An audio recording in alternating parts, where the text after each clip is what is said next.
Welcome to Inkleaf, a place where strength is quiet and wisdom moves before action. Today's story is not about violence. It's about understanding conflict in life, in work, in the mind. Because long before modern business, politics, or psychology, Sun Tzu understood something essential. The greatest battles are won before they are fought. More than 2,000 years ago, Sun Tzu wrote The Art of War, not as a manual for destruction, but as a guide to strategy, awareness, and discipline. He believed that war was a matter of life and death, and therefore it should never be entered blindly. The first lesson is simple, yet often ignored. Know yourself, know your opponent. Most people rush into conflict without understanding either. They react emotionally. They act on pride. They mistake courage for recklessness. Sun Tzu warns that this is how defeat begins, not on the battlefield, but in the mind. True strategy begins with observation, understanding your own strengths, weaknesses, limits, and intentions, and equally understanding the environment and the people around you. Victory belongs to those who see clearly, not those who move quickly. Sun Tzu also teaches that preparation matters more than force. The best generals were not the most aggressive, but the most disciplined. They planned carefully, conserved energy, and chose battles that favored them. They did not fight to prove strength, they fought only when success was certain.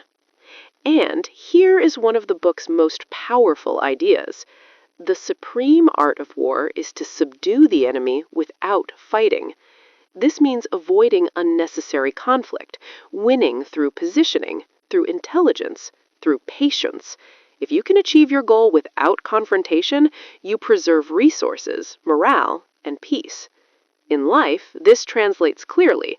Not every argument deserves your response. Not every challenge requires force.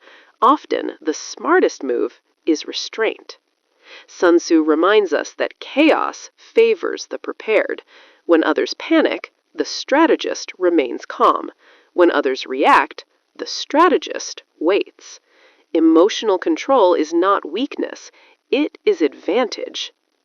The book opens with a warning. Those who ignore strategy invite disaster. Whether in war, business, or personal life, blind action creates long-term damage. Awareness creates choice. Part 1 is about mindset, about understanding that strength is not loud, that victory is not accidental, and that the mind, once disciplined, becomes the most powerful weapon of all. In the next part, we'll explore deception, positioning, and why appearing weak can sometimes be the strongest move. Once you understand that battles are won before they begin, the next lesson becomes clear. The strongest advantage is not strength, it is positioning. Sun Tzu teaches that victory comes from shaping the situation so that success becomes inevitable. The best strategist does not rush forward. He observes the terrain, the timing, and the state of the opponent. He chooses when to advance and when to wait. This is where deception enters, not as dishonesty, but as strategy. Sun Tzu explains that all conflict is based on illusion. Appear strong when you are weak, appear weak when you are strong. Not to confuse for cruelty, but to control reactions. People act based on what they believe they see, and those beliefs can be guided. In life, this means you don't reveal everything you know or plan. You don't expose your intentions early. You allow others to underestimate you, while you quietly prepare. Another powerful idea is this: never fight on unfavorable ground. Many people lose not because they lack ability, but because they choose the wrong battlefield. They argue where emotions run high. They compete where the rules are unfair. They prove themselves where no reward exists. Sun Tzu would say this is wasted energy.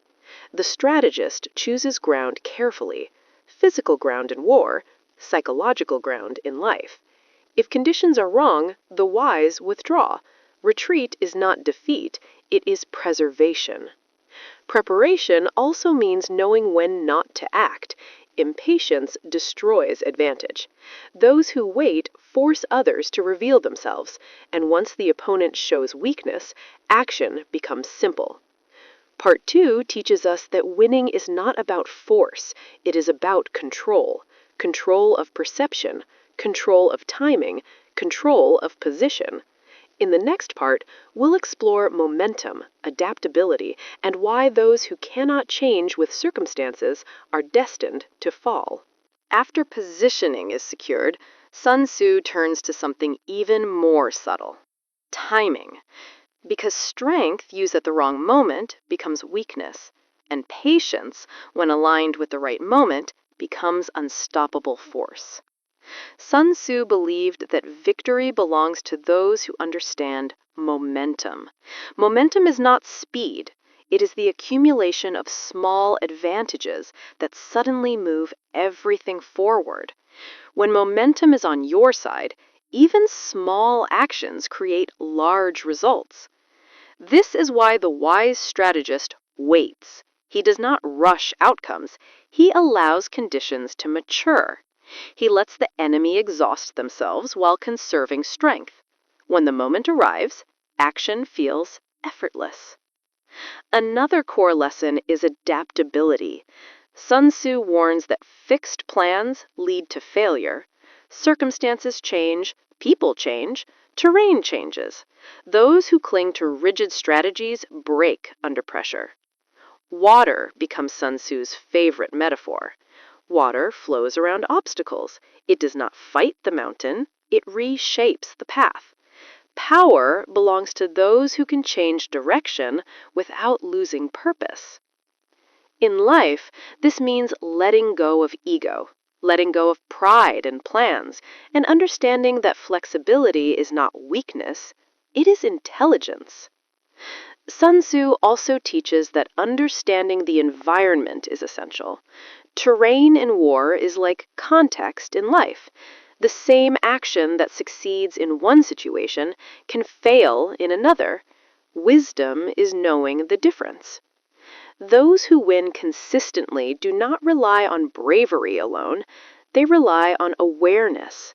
They read the moment, they sense shifts, they move when others hesitate, and wait when others rush. Part 3 reveals that strategy is alive, it breathes, it adjusts, and those who refuse to adapt are defeated not by enemies, but by reality itself.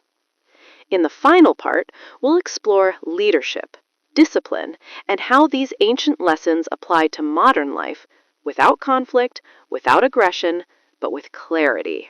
In the final teachings of the art of war, Sun Tzu speaks less about enemies and more about leadership, because no strategy survives without discipline, and no victory lasts without control.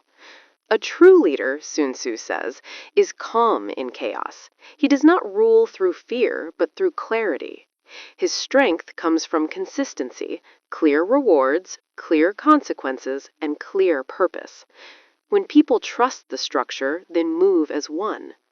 Discipline is not harshness, it is order. Without it, even the most talented group collapses. With it, ordinary people achieve extraordinary results. Sun Tzu also reminds us that the greatest victories leave no scars. The best leaders avoid unnecessary conflict. They protect resources, time, energy, people. They understand that winning at the cost of everything is not winning at all. And then comes the most modern lesson of all. The ultimate goal is peace. War, to Sun Tzu, was never something to celebrate. It was something to conclude as efficiently and cleanly as possible. The highest skill was ending conflict before it consumed lives. In today's world, these lessons apply everywhere, in business, in relationships, in personal growth. Not every battle needs to be fought. Not every challenge needs force. Sometimes the smartest move is clarity. Sometimes it's restraint. Sometimes it's walking away stronger.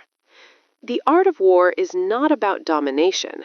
It is about awareness, about mastering the self before attempting to master anything else. When you control your reactions, understand your environment, and act with intention, life becomes less chaotic.